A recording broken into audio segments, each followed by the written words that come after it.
ใจเหงาขอมองชั่วคราวได้ไหมที่เห็นหน้าเธอยามใดหัวใจยิ้มได้ทุกทีเธอคล้ายแฟนเก่าที่เขาล้างไกลใจสัก2 นาทีใจพี่ให้คลายความเหงาวาดหวังหาทางได้เป็นเจ้าของด้วยรู้ตัวว่าเป็นหลอกบอกใจให้คอยมองเราแค่สมความงามเมื่อยามคิดถึงแฟนเก่าหากเห็นแววตาเงามองชั่วคราวคนเข้าใจใช้สายตาล่วงเกิน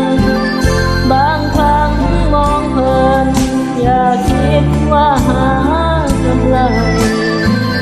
ถ้ากลัวเสียเปรียบมองที่คืนบางก็ได้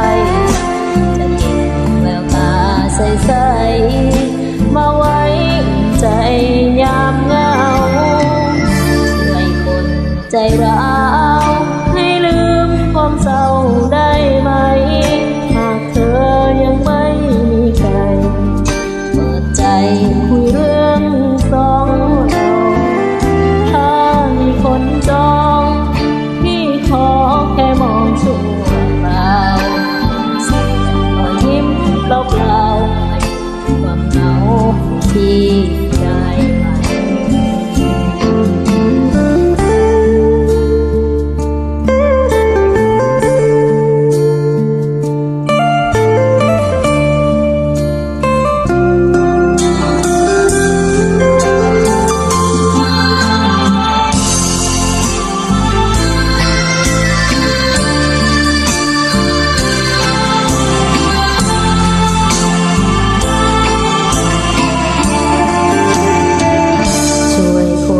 ใจร้าวให้ลืมความเศร้าได้ไหมหากเธอยังไม่มีใครเปิดใจคุยเรื่อง2 เราถ้ามีคนจองพี่ขอแค่มองชั่วคราวเป็นเศษรอยยิ้มเปล่าๆความเหงา